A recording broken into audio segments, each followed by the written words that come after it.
اعوذ باللہ من الشیطان الرجیم بسم اللہ الرحمن الرحیم۔ شروع اللہ کے نام سے جو بڑا مہربان اور نہایت رحم کرنے والا ہے۔ ایک ایسی تختی جس میں اس کائنات کے تمام راز لکھے ہوئے ہیں۔ کون کب مرے گا، کس کو کتنا رزق دیا جائے گا اور کس کی زندگی میں کون کون سے حالات درپیش ہوں گے، کس کو کس طرح کی موت آئے گی اور کون کس حال میں مرے گا اور کس کا حشر کیسا ہوگا۔ الغرض تمام زمین و آسمان اور اس پر اسرار دنیا و کائنات کے تمام راز اس تختی پر تحریر ہیں۔ کیا آپ جانتے ہیں کہ لوح محفوظ کیا ہے اور یہ کہاں پر ہے؟ اللہ تبارک و تعالی نے لوح محفوظ کو کس طرح سے پیدا کیا، اس کی شکل و صورت کیسی ہے اور اس کو کس چیز سے بنایا گیا۔ لوح محفوظ کے اندر اس کائنات کے کون کون سے راز تحریر کیے ہوئے ہیں، اور جب اللہ تبارک و تعالی کسی کام کا ارادہ فرماتا ہے تو اس کو کس طرح سے سر انجام دیا جاتا ہے، اور لوح محفوظ پر اللہ تبارک و تعالی نے کس فرشتے کی ڈیوٹی لگائی ہوئی ہے، اور کیا لوح محفوظ میں لکھی ہوئی تقدیریں بدلی جا سکتی ہیں۔ ان تمام تر سوالات کے جوابات قرآن و حدیث کی روشنی میں آج کی اس ویڈیو میں بتائے جائیں گے، لہٰذا آپ سے گزارش ہے کہ ویڈیو کو اینڈ تک ضرور دیکھیے گا۔ جس طرح اللہ تبارک و تعالیٰ کی وحدانیت پر اللہ تبارک و تعالیٰ کے رسولوں پر ایمان لانا ضروری ہے، اس طرح سے اللہ تبارک و تعالیٰ کے فرشتوں پر، لوح محفوظ پر، عرش و کرسی اور قیامت کے قائم ہونے پر بھی ایمان لانا ضروری ہے۔ لوح ایک عربی زبان کا لفظ ہے جس کا مطلب ہے تختی، اور محفوظ اسے کہتے ہیں جس کی حفاظت کی جائے۔ روایات میں آتا ہے کہ اللہ تبارک و تعالی نے زمین و آسمان کو تخلیق کرنے سے 5000 سال پہلے لوح محفوظ کو تخلیق فرمایا۔ اللہ تبارک و تعالی نے جب قلم اور لوح محفوظ کو تخلیق فرمایا تو اللہ تبارک و تعالی نے قلم کو حکم دیا کہ لکھ، تو قلم نے اللہ تبارک و تعالی کی بارگاہ میں عرض کیا، یا رب العالمین کیا لکھوں؟ تو اللہ تبارک و تعالی نے ارشاد فرمایا کہ اس کائنات کی ابتدا سے لے کر انتہا تک تمام تر معاملات کو لکھ دے۔ تو قلم نے اللہ تبارک و تعالی کے حکم کے مطابق لوح محفوظ پر تمام تر معاملات کو لکھ دیا۔ لوح محفوظ وہ تختی ہے جس میں تمام انسانوں کی تقدیریں لکھی ہوئی ہیں۔ اس کائنات کی تخلیق سے لے کر اس کائنات کے فنا ہونے تک ہر چیز اس میں لکھی ہوئی ہے، لہٰذا آج تک جو کچھ اس کائنات میں ہوا ہے اور قیامت تک جو بھی ہوگا وہ تمام کی تمام چیزیں اس لوح محفوظ میں لکھی ہوئی ہیں، اور لوح محفوظ تمام تر مخلوقات کی پہنچ سے بالا تر ہے۔ کوئی بھی انسان یا شیطان اس تک پہنچ نہیں سکتا، جیسا کہ بخاری شریف کی حدیث ہے کہ حضور پاک صلی اللہ علیہ وسلم نے ارشاد فرمایا کہ اللہ تبارک و تعالی نے لوح محفوظ میں ہر چیز لکھ دی اور آسمان و زمین کو پیدا کیا، اور قرآن پاک کے بہت سارے مقامات میں لوح محفوظ کا ذکر ملتا ہے، جیسا کہ اللہ تبارک و تعالی سورہ باروج میں ارشاد فرماتا ہے، بلکہ یہ قرآن ہے جو لوح محفوظ میں لکھا ہوا ہے۔ قرآن پاک کی اس آیت کریمہ سے پتہ چلتا ہے کہ قرآن پاک بھی لوح محفوظ کی تختی پر لکھا ہوا ہے، اور ہمارے پاس جو قرآن پاک ہے یہ وہی ہے جو لوح محفوظ میں تحریر کیا ہوا ہے۔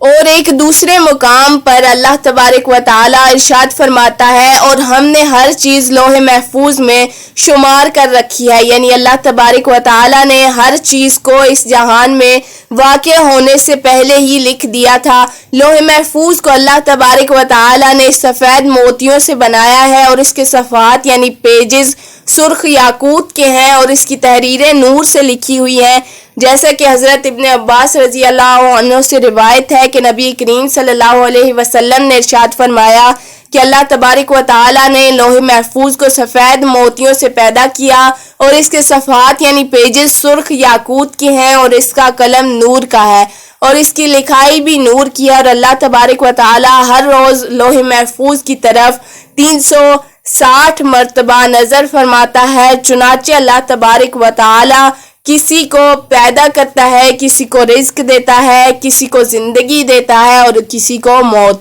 اور کسی کو عزت دیتا ہے اور کسی کو ذلت میں ڈالتا ہے۔ اور اللہ تبارک و تعالی جو چاہتا ہے وہ کرتا ہے۔ روایات میں آتا ہے کہ لوح محفوظ کی لمبائی زمین و آسمان کے برابر ہے اور اس کی چوڑائی مشرق اور مغرب کے برابر ہے۔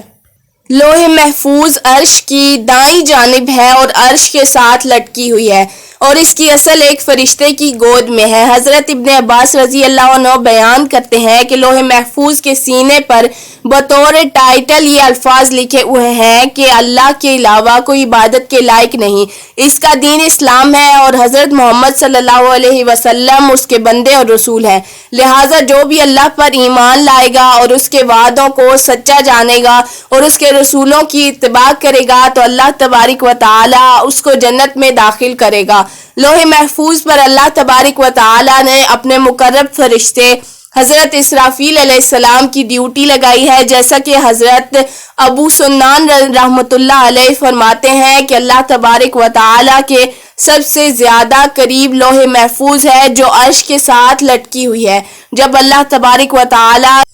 کسی کام کا ارادہ فرماتا ہے تو لوح محفوظ میں لکھ دیتا ہے، تو لوح محفوظ حضرت اسرافیل علیہ السلام کے ماتھے کو آ کر ٹکراتی ہے، جبکہ حضرت اسرافیل علیہ السلام اللہ تبارک و تعالیٰ کی عظمت کی وجہ سے اپنے سر کو جھکائے ہوئے ہیں اور اپنی نظروں کو نہیں اٹھاتے۔ جب لوح محفوظ حضرت اسرافیل علیہ السلام کے ماتھے سے ٹکراتی ہے تو حضرت اسرافیل علیہ السلام اس پر نظر کرتے ہیں، اگر اس میں اللہ تبارک و تعالیٰ کا حکم آسمان والوں کے متعلق ہو تو حضرت اسرافیل علیہ السلام میکائیل علیہ السلام کے سپرد کر دیتے ہیں، اور اگر کوئی حکم زمین والوں کے متعلق ہو تو حضرت اسرافیل علیہ السلام اس حکم کو جبرائیل علیہ السلام کے سپرد کر دیتے ہیں۔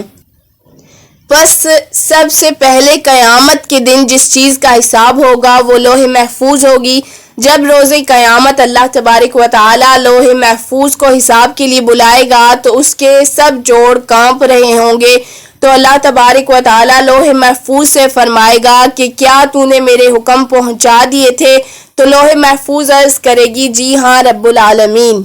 تو کہا جائے گا کہ تیرے حق میں کون گواہی دے گا؟ تو وہ اللہ تبارک و تعالی کی بارگاہ میں عرض کرے گی کہ حضرت اسرافیل علیہ السلام۔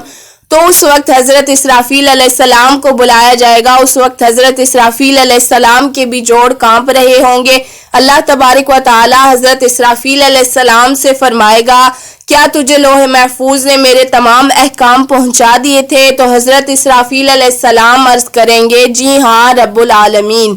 اس وقت لوح محفوظ کہے گی سب تعریفیں اس اللہ کے لیے جس نے مجھے بڑے عذاب سے نجات عطا فرمائی، اور پھر اسی طرح حساب و کتاب کا سلسلہ ہوتا رہے گا۔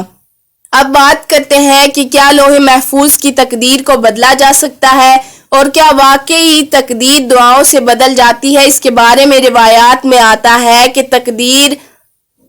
3 قسم کی ہوتی ہے۔ پہلی تقدیر وہ ہوتی ہے جو عام انسانوں کی دعاؤں کی وجہ سے اللہ تبارک و تعالی بدل دیتا ہے، اور دوسری تقدیر وہ ہوتی ہے جو اللہ تبارک و تعالی اپنے خاص بندوں یا انبیاء کرام کی دعاؤں کی وجہ سے بدل دیتا ہے۔ ان 2 قسموں کے اندر تو تقدیر کو بدلا جا سکتا ہے، لیکن تقدیر کی تیسری قسم وہ ہے جو لوح محفوظ پر تحریر ہے، اور اس تقدیر کو نہیں بدلا جا سکتا، حتیٰ کہ لوح محفوظ پر لکھی ہوئی تقدیر کے لیے اگر کوئی نبی بھی دعا کرنا چاہے تو اللہ اس کو روک دیتا ہے۔